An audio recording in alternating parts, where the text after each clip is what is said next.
Next thing I wanted to talk about is our inside overlap drill. These boats are moving downwind, and there's a mark somewhere in the distance. Maybe it would be this close, but that's probably too late because the 3 boat length circles maybe here. So I don't think there's enough time for yellow to do this maneuver, heading up, bearing off, and coming in to get inside overlap before all these boats have made it to the 3 boat length circle. So I'll just put this here as a symbol, but it's actually further downwind.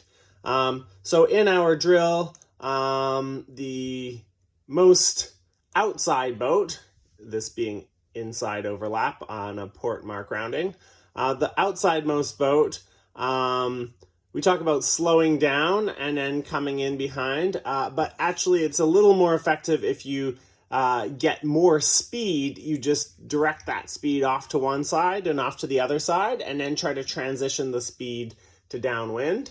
And every time you're doing one of these turns, you're heeling the boat over, flattening it to stop turning, heeling the boat over, flattening to stop turning. And then this is the most important one.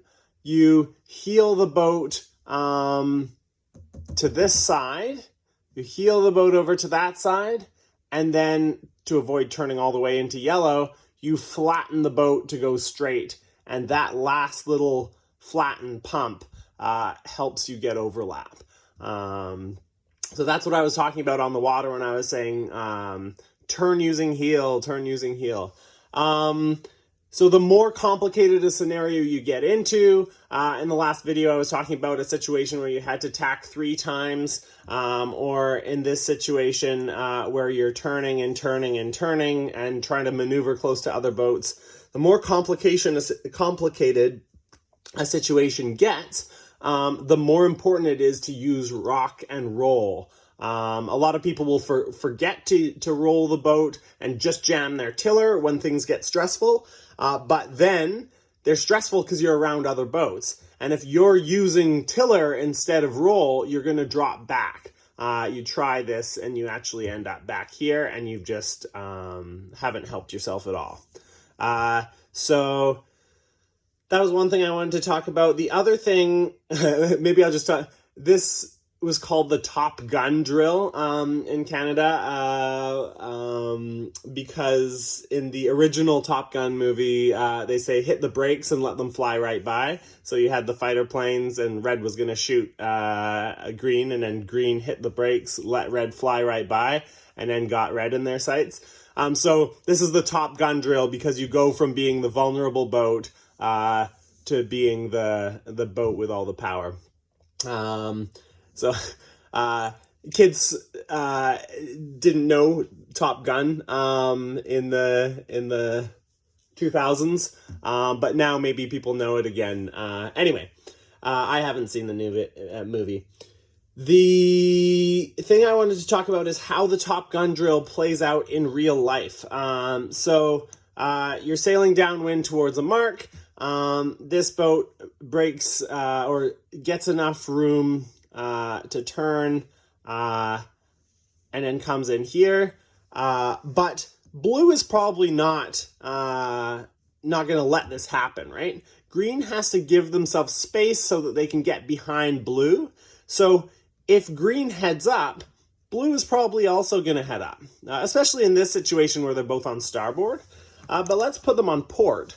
Green wants to get over here, and so they don't just want to hit the brakes because it's hard to then accelerate back faster than blue. The best move is to conserve as much of that speed as possible by turning away from blue. So if you're blue and you see green moving over this way, even though green has right of way, you probably want to follow them. And then if green heads up at you, yeah, you avoid them. But if green moves away from you, don't give them the space they need to execute the Top Gun drill.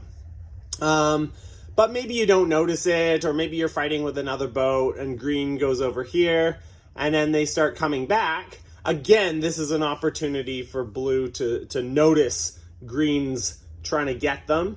So blue would try to head over here.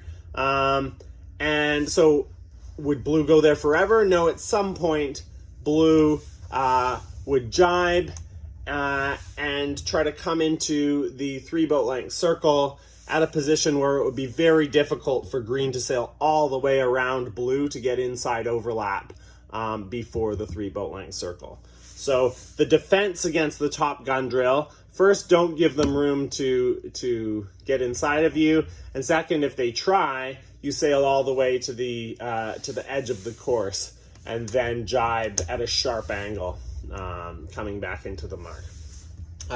But the top gun drill, that doesn't mean that it's useless, because often there's a clump of boats and they're all fighting with each other. You know, maybe this boat is on port, and so they're struggling there, and these guys are yelling, "Hey, we're starboard, we're starboard." Meanwhile, green can sneakily come in behind while these boats are distracted. But just a little bit about how the top gun drill can play out in real life.